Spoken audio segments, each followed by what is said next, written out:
Bonjour à tous, je suis Charlotte et je vous souhaite la bienvenue dans ce nouvel épisode de votre podcast Entrepreneur d'idées du réseau Apogée.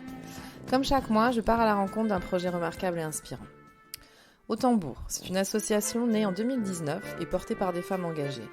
Premier lieu non mixte sur Lyon, dédié au bien-être des femmes victimes de précarité, d'isolement et de violence. Cette présentation d'Au Tambour est en 2 épisodes. Vous retrouverez l'épisode numéro 2 le 27 décembre. Pour cet épisode, nous avons recueilli le témoignage d'Anne Caloven, la fondatrice et directrice d'Au Tambour. Alors, je suis Anne Caloven, fondatrice et directrice salariée aujourd'hui d'Au Tambour.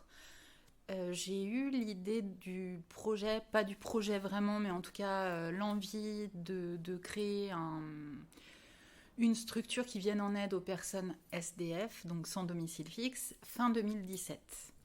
Et très vite, c'est confirmé mon désir de partir sur le public de femmes, parce que ça m'a touchée, parce que je suis tombée sur des documentaires, j'ai commencé à faire des recherches.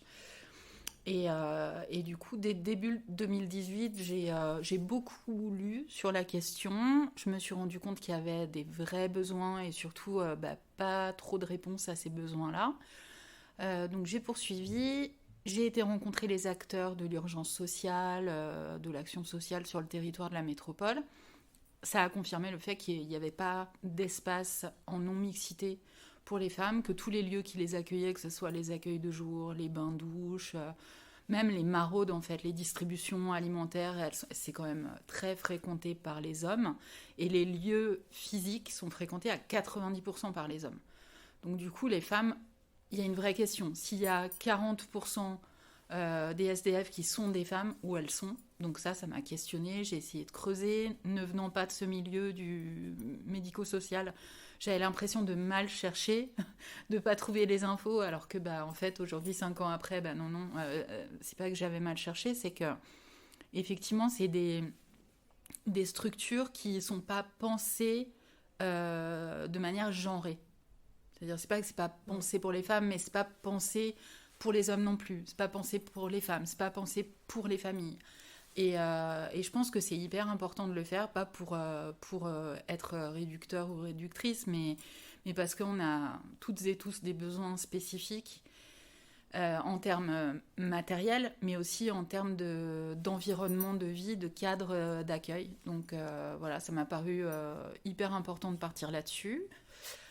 Ça a été un peu long, enfin je sais pas si c'est long, parce que quand on discute avec des entrepreneurs sociaux, on se rend compte qu'il faut à peu près 2 ans entre l'idée et l'ouverture ou le lancement de l'offre ou du produit. Moi, ça m'a pris un peu plus quand même, 2 ans et demi. On a créé l'asso dans le courant de l'année 2019 pour avoir évidemment un statut juridique et commencer à demander des subventions. Ça, c'était un peu un coup d'épée dans l'eau parce que tant que tu n'as pas testé, demander des subventions, c'est compliqué. En même temps, tester ce modèle d'Au Tambour, donc un accueil en non-mixité qui soit chaleureux, convivial, sécurisant pour les femmes, le tester sans avoir de lieu à soi, c'est pas possible non plus.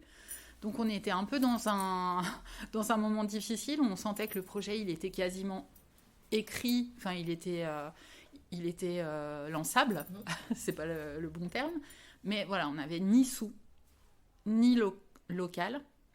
Moi, j'arrivais à la fin de mon indemnisation Pôle emploi, du coup, ça commençait à être compliqué. Et puis, coup de tonnerre, ça s'est accéléré à un moment donné, en mars 2020, juste avant le premier confinement. On a eu notre premier soutien de la Fondation Abbé Pierre. À partir du moment où la Fondation Abbé Pierre nous a dit qu'elle nous soutenait financièrement pendant 1 an, toutes les autres fondations ont suivi, parce que c'est quand même la locomotive, et du coup ça c'était génial, vraiment.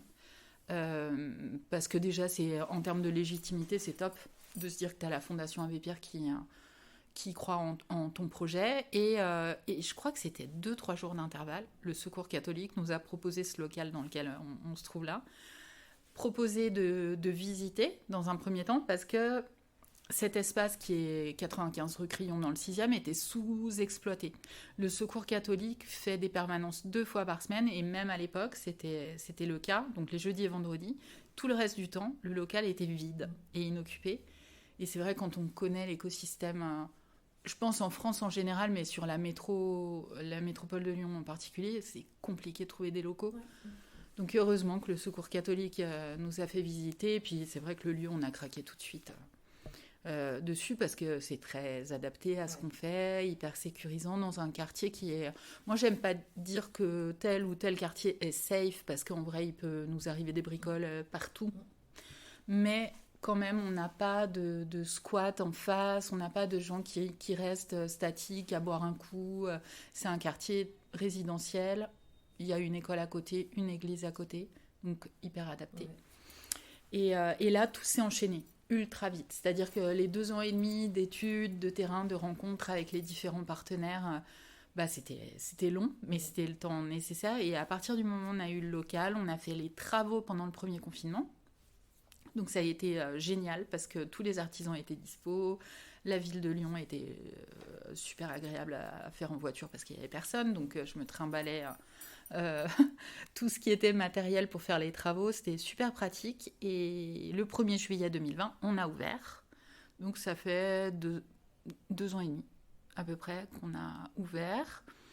Et au début, j'étais la seule salariée. J'étais salariée 1 mois et demi avant l'ouverture à temps partiel. Et tout de suite, on a lancé un recrutement de bénévoles qui a hyper bien marché. Alors, combien de personnes vous pouvez accueillir aujourd'hui au Tambour ? Alors, aujourd'hui, on accueille en règle générale entre 15 et 20 personnes en simultané sur les temps de permanence. Ça a beaucoup évolué parce qu'au début, quand on a ouvert, t'imagines bien le 1er juillet 2020, même si tous les partenaires étaient au courant, les dames, elles ne sont pas toutes arrivées d'un coup. Faut quand même laisser le temps à la confiance de s'installer. Donc au début, il y avait 1 ou 2 personnes par permanence. Et puis très vite, dès la fin de l'été 2020, il y a eu beaucoup de monde. Ça n'a cessé de monter crescendo parce qu'il y a énormément de personnes concernées, que mine de rien, il n'y a pas d'autre lieu pour les femmes. Donc le bouche à oreille a fonctionné et qu'elles sont venues en nombre. Et ça a déséquilibré, ça fait partie des difficultés qu'on a vécues l'année dernière, donc en 2021. Tellement de monde sur les permanences qu'on n'arrivait plus à assurer ce côté cocon et sécurisant. Et ça, c'est un vrai problème parce que c'est très important d'accueillir les personnes dans de bonnes conditions et on veut que ce lieu il soit hyper qualitatif.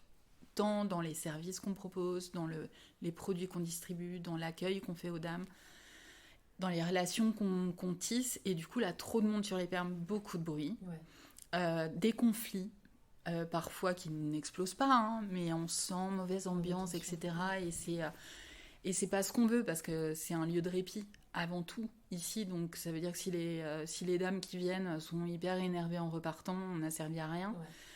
Donc on a vécu une période de fermeture. On a fermé 4 mois pour réfléchir vraiment à plein de choses, pas seulement le fonctionnement opérationnel, mais notamment à ça. Et on a recruté avant la réouverture en mai 2022, Morgane Massé et Clémence Delpeux pour faire la coordination de l'espace. Ouais. Leurs postes maintenant ont évolué et tout, et c'est beaucoup plus précis.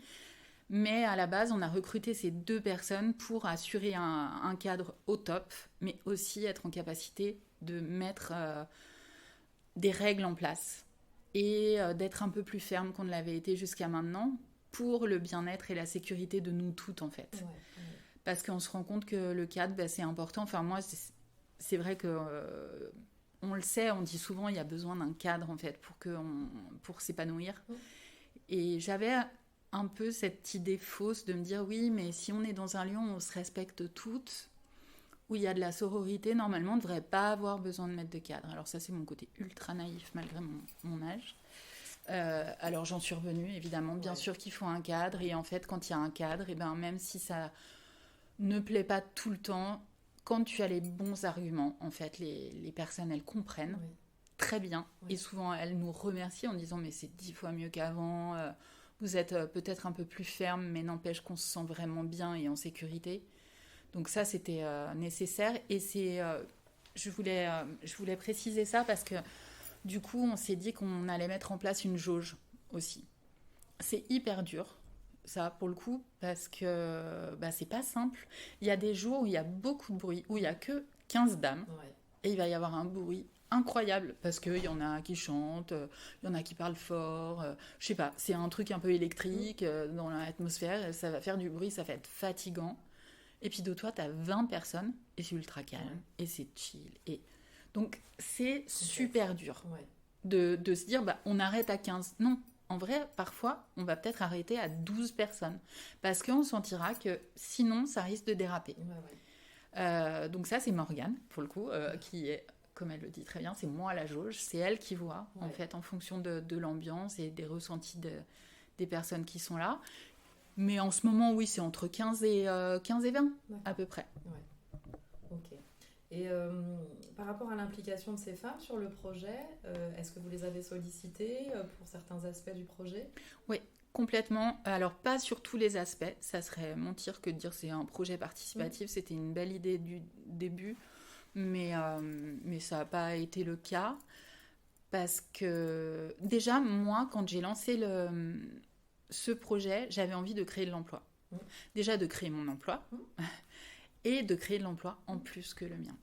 Pour moi, ça fait partie des actions que ne peuvent pas porter que les bénévoles. Enfin, c'est peut-être pas très français ce que j'ai dit, mais bien sûr qu'il y a plein d'initiatives qui sont incroyables, menées par des bénévoles, qu'on a une super équipe de bénévoles et que depuis le début, on est plutôt très bien entouré.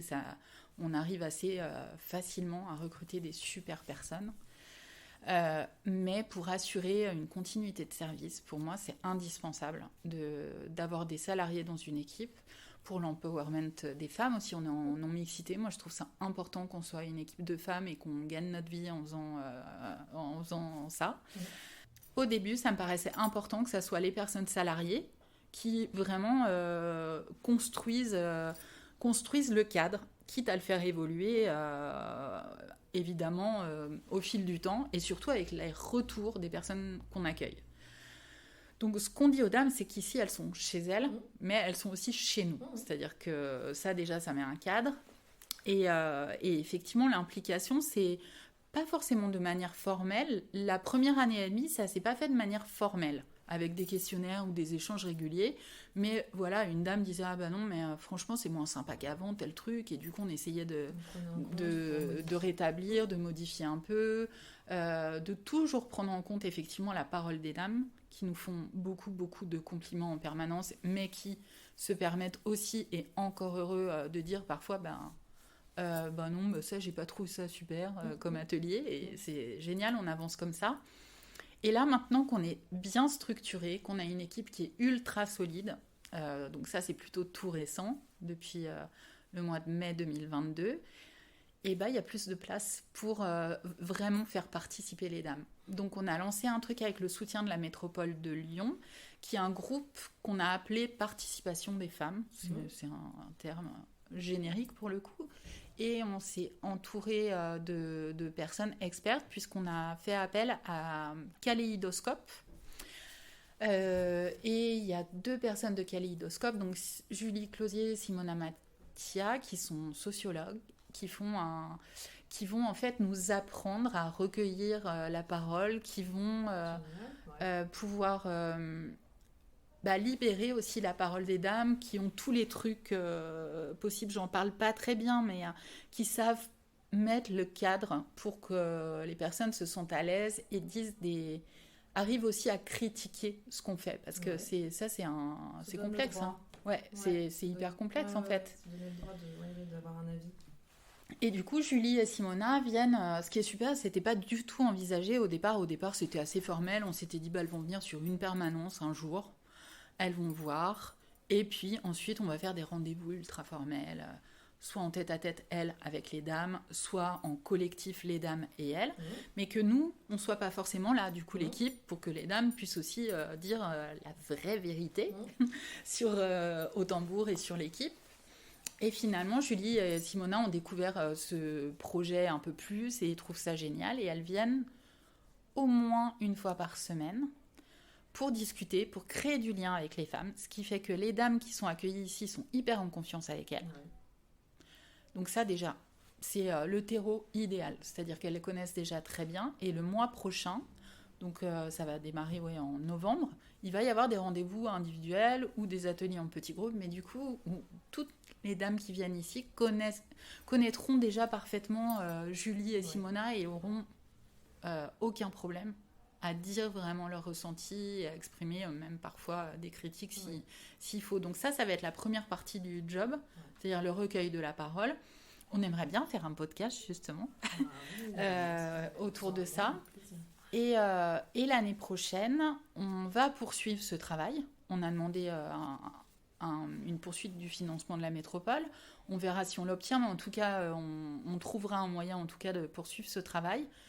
Parce que c'est pas un one-shot. En vrai, une fois que la parole sera libérée, ça va donner une dynamique à ça. Et clairement, on pourra faire avancer le projet aussi en fonction de ces retours-là. Je sais pas encore comment. Je préfère pas dire n'importe quoi, tu vois, c'est trop tôt dans le process. Mais je pense que le rêve, ça serait aussi qu'il y ait des choses qui soient autogérées par les dames à un moment donné. Je pense que c'est trop tôt encore, mais ça peut-être permettre de l'envisager à plus long terme. Oui. Donc voilà, c'est... Très intéressant. Ouais, ça peut inspirer d'autres structures de ce type de dispositif qui peut être intéressant. D'accord. Je reviens un petit peu sur la création du projet. En termes de partenariat, est-ce qu'il a été nécessaire pour toi? Tu disais que tu n'es pas du monde du social. Est-ce qu'il a fallu que tu sois accompagné, que tu t'entoures en fait de partenaires en lien avec effectivement l'accompagnement social sur Lyon ou d'autres partenaires, je ne sais pas. Alors moi j'ai vraiment j'ai eu une méthode de travail qui a été particulière, mais j'ai l'impression que c'est la mienne, c'est-à-dire que si je relançais un projet, je pense que je referais un peu pareil. J'ai eu besoin je dis souvent, de travailler toute seule dans ma grotte, tu vois, de lire beaucoup, de faire de la recherche docu, de comprendre, parce que j'avais fait une formation de responsable d'entreprise de l'économie sociale et solidaire, donc j'étais pas complètement à côté de la plaque, mais j'avais jamais travaillé dans le secteur médico-social. C'est-à-dire le monde associatif, je connaissais, j'ai toujours travaillé en asso, quasiment toujours avant en asso, donc ça je connaissais, mais le médico-social pas du tout. Donc j'ai beaucoup lu, j'ai cherché comme j'ai pu en fait sur internet, j'ai essayé de voir ce qu'il y avait en termes de structure d'hébergement, j'ai repéré les noms, ça a été assez empirique finalement, donc j'ai découvert le foyer Notre-Dame, l'asso, le MA, etc. Et j'ai été taper aux portes, j'ai envoyé des mails pour rencontrer les personnes, et dans une posture un peu, moi j'y connais rien, j'ai une idée de projet, j'y connais rien, j'ai besoin que vous m'expliquiez ce que vous faites et que vous me fassiez des retours si vous êtes OK sur mon idée de projet. Et petit à petit, je me suis acculturée comme ça à ce monde-là. Et ça, c'était encore au stade de l'idée du montage. Je suis rentrée en incubation chez Ronalpia en 2019. Et du coup, là, ça m'a aidée à structurer vraiment et à me rendre compte que j'avais fait une grosse partie du travail, mais qu'il y avait évidemment encore plein de choses à faire. De toute façon, ça, il y en a tout le temps et c'est ce qui est chouette aussi. Mais ça m'a vraiment permis d'avancer et de voir qu'il y avait certaines choses qu'il fallait que je mette de côté. D'avancer sur le projet. À la fin de l'incubation Ronalpia, on avait créé l'asso, du coup on avait le statut, et là c'est vrai qu'avec toutes les rencontres que j'avais faites, il y a plein de gens dans des structures, que ça soit entourage, la cloche, tu vois, des structures qui sont un peu typiques lien social, ou d'autres comme le secours catholique par rapport au local, le MA, tout ça qui m'ont dit ce projet il est top, peut-être qu'à un moment donné on pourra collaborer ensemble. Donc je savais qu'il y avait des partenaires potentiels que j'appelais déjà en vrai des partenaires, parce que je savais que les dames qu'on allait accueillir, elles auraient besoin d'un accompagnement social, de tout ce qui est autour de l'accompagnement en général, et que nous, ça, on ne le ferait pas. C'était pas notre mission. Donc oui, on a finalement très vite eu des partenaires. On n'a pas de conventionnement avec d'autres structures. On est vraiment indépendante, et je pense que ça, on a envie de le rester. C'est pas je pense, c'est sûr. C'est important d'un point de vue je dirais politique, mais au sens vraiment politique, de dire, voilà, une grosse structure, on n'a pas forcément besoin d'une grosse structure qui a une expérience de 10, 20, 30 ans pour faire des choses. On l'a prouvé pour le coup avec Autambourg. Et ça nous permet aussi d'avoir une force de frappe différente, parce que typiquement on n'a pas une grosse structure au-dessus de nous et qui nous pousse à faire attention tout le temps à comment on s'exprime, comment on va chercher de l'argent par exemple, comment on a envie de développer le projet. Enfin moi je sais qu'on est comme des poissons dans l'eau avec ce fonctionnement-là, parce que finalement il y a un process qui est hyper entrepreneurial, tu vois, de se dire là ça marche bien, on est dans une phase où on consolide. Et là, on entre dans la phase, on peut changer d'échelle. Et pour le coup, on est accompagné. Alors ça, on est accompagné par la Fondation de soutien à l'innovation sociale et d'autres fondations pour ce changement d'échelle. Et je pense qu'on va le faire dans l'année, les 2 ans qui viennent, tu vois. Ouais. Et vous préservez votre identité. Oui, ouais. Là, surtout qu'on est quand même sur un axe droit des femmes, féminisme, tu vois, c'est quelque chose que je dis moi maintenant de manière complètement naturelle. Avant, je me disais, est-ce que je peux dire ça, est-ce que je suis légitime? Oui, c'est un projet féministe, même si je le savais pas en le créant, c'est un projet aujourd'hui féministe. C'est chouette de pouvoir dire qu'on est en non-mixité totale et que on a des compétences de malade alors qu'on n'est que des femmes. Et c'est bien de poursuivre comme ça, quoi. Oui, bien sûr. Ouais. Je pense que ça ajoute aussi à la magie du truc, hein. Enfin, oui, clairement. D'authenticité dans ce que vous faites et d'honnêteté par rapport au projet. Donc, ouais. Oui, c'est clairement une plus-value. Enfin, actuellement, quels sont les besoins d'Autambourg ? Alors, on a toujours besoin de produits d'hygiène. Format comme on achète pour chez nous, hein, c'est pas forcément des grandes quantités parce que les dames elles partent pas avec 5 litres de produits d'hygiène. Et là c'est hyper précis, c'est neuf, non ouvert et non périmé. Parce que malheureusement on connaît tous ça, on a souvent des dons qu'on met à la poubelle nous-mêmes et déjà on n'a pas que ça à faire, et puis on a envie de donner le meilleur aux dames qu'on accueille, donc ça nous fait toujours mal quand on reçoit des dons qui ne sont pas adaptés. Donc produits d'hygiène, c'est vraiment toute l'année, n'importe quand. Vêtements, on ne récupère plus, parce que d'autres assos le font super bien, et que c'est pareil, gros travail logistique. On n'est pas assez en termes de RH, et on préfère se focaliser sur le lien social. Par contre, Clémence, qui est en charge des partenariats, est en train de négocier des partenariats avec des marques de lingerie. Et ça, c'est top, parce que je trouve que c'est hyper aligné avec nos valeurs. Ça fait partie... C'est l'intime, la lingerie. C'est quelque chose qui est hyper dur à trouver dans les structures existantes, que ça soit les bric-à-brac, Emmaüs, le foyer Notre-Dame. La lingerie, c'est compliqué. La lingerie de qualité neuve, ou en tout cas de très bon état, c'est super dur, c'est cher. Et c'est en plus quelque chose qui nous permet, quand on fait essayer à une dame de la lingerie, il y a un lien qui se crée automatiquement. Bien sûr, il n'y a aucune obligation, mais c'est vraiment quelque chose qui ouvre la parole, quoi. Donc Clémence négocie des super partenariats. Je pense que je peux le dire dès maintenant. Il y a Rouge-Gorge, qu'elle vient de négocier, donc on va avoir plein de dons, et ça c'est chouette. C'est vraiment, on fait un focus là-dessus et plus sur les vêtements. Donc les besoins produits d'hygiène, et après on cherche une bénévole ou des bénévoles coiffeuses et esthéticiennes, mais surtout coiffeuses. On n'arrive pas à trouver en postant sur les réseaux, alors que je suis sûre qu'il y a des personnes qui seraient intéressées.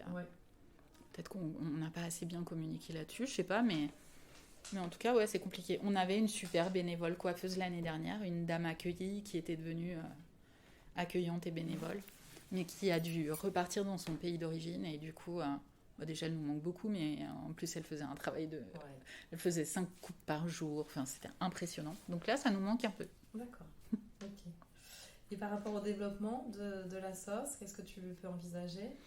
Alors, le développement, là, on vient de recruter une personne qui est arrivée ce matin en poste, qui s'appelle Berfine Sérine, qui est sur un poste de chargée de développement, donc pour un CDD, mais que j'espère vraiment pouvoir faire évoluer en CDI. Elle va m'accompagner sur le lancement de la mesure d'impact. Alors avant la mesure d'impact, évidemment, ça va être définir ce qu'on veut mesurer. C'est ça qui est le plus difficile. Oui. Donc voilà, on va travailler ensemble sur ça, sur se dire on fait un boulot génial. Les dames sont hyper contentes, comment on mesure ça, comment on le valorise et comment on peut le dupliquer. Donc il y a ce travail-là qui va précéder le développement et après on est accompagné sur le changement d'échelle par une structure qui s'appelle Scale Changer. Donc qui va faire avec nous un diagnostic stratégique de la structure pour voir où on en est, où sont nos forces, nos faiblesses. Et parce que évidemment on en a identifié plein, hein, mais on s'est peut-être trompé sur un déjà, et puis surtout on en a peut-être oublié.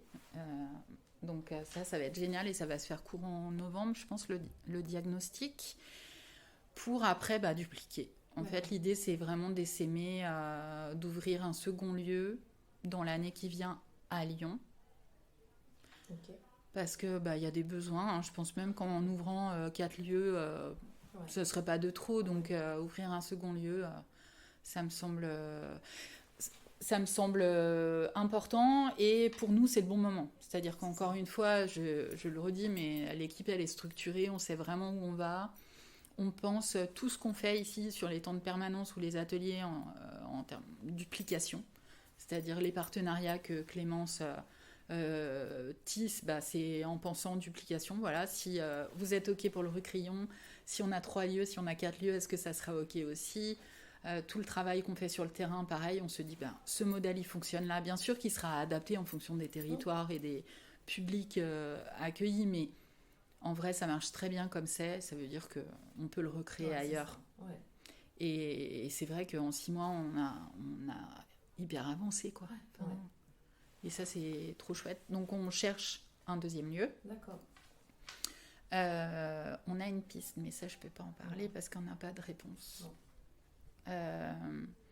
Mais ouais, on cherche un deuxième lieu qui soit pas dans le 6e pour le coup, qui soit pas à côté, parce que l'idée c'est quand même de toucher des personnes qui puissent pas forcément venir ici, même si on est persuadé que les dames qui viennent ici viendront aussi dans notre deuxième lieu, mais ça c'est un autre sujet.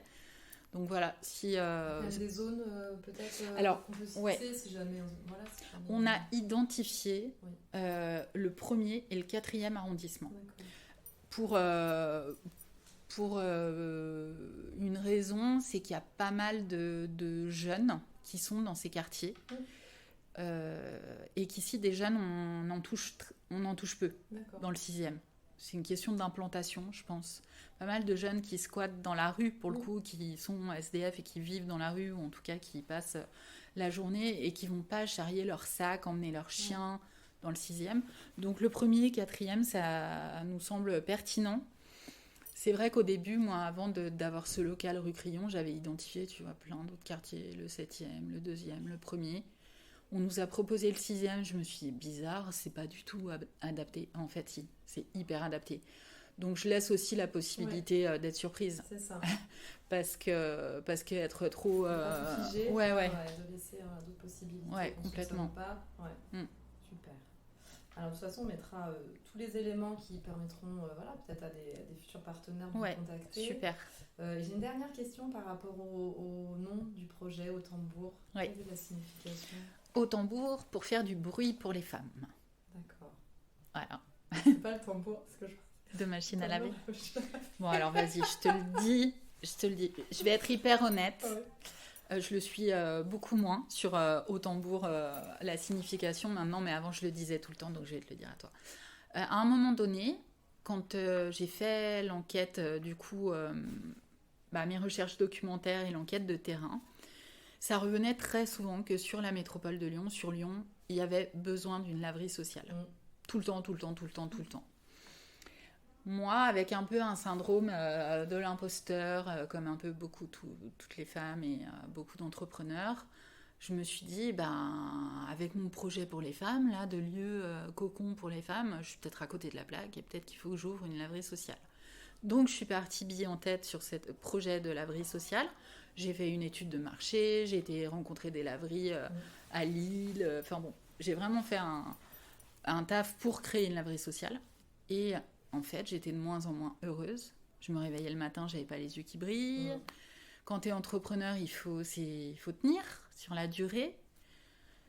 Et j'ai dit, non mais en fait, ce projet, oui, il y a des besoins en termes de laverie sociale, mais pourquoi les autres, ils y répondent pas, en fait ils ont qu'à y répondre, tu vois, le CCAS, tout ça, parce que ça venait d'eux aussi, cette remontée des besoins. On n'a pas les mêmes moyens, on n'a pas la même force de frappe, pour le coup, sur ce sujet-là, et j'ai lâché l'affaire de cette laverie solidaire, parce que ça me faisait vraiment pas vibrer. Oui, c'est ça, tu t'en trouvais pas. Non, et que c'est déjà hyper compliqué de tenir sur la durée. Il y a des moments où tout ne marche pas comme tu l'entends, et il faut avoir la niaque quand même. Et du coup, le nom Au Tambour, je m'étais dit, pour une laverie, ça va être génial au tambour, comme le tambour de machine à laver. Et c'est resté. D'accord. Voilà. Mais ça marche aussi. Ça marche aussi pour faire du bruit pour les femmes. Parce que le tambour, l'instrument de musique, c'est aussi un signe de ralliement, c'est faire du bruit pour partir en guerre. Alors, je suis pas en guerre, mais c'est un combat aussi. Ah, ouais. Et donc, ça marche dans les deux cas. Très bien. Et puis, c'est très adapté. Merci beaucoup, Anne. Merci à toi. C'est un projet magnifique et on vous souhaite encore une belle évolution dans votre projet. Merci beaucoup. J'espère que cet épisode saura vous inspirer. Merci à Anne pour son témoignage. Les éléments pertinents de cet échange que j'ai retenus sont: repenser le projet en fonction de ses erreurs et le faire évoluer, un lieu cocooning pour libérer la parole des femmes accueillies, et faire appel à des compétences externes pour la mesure de l'impact social.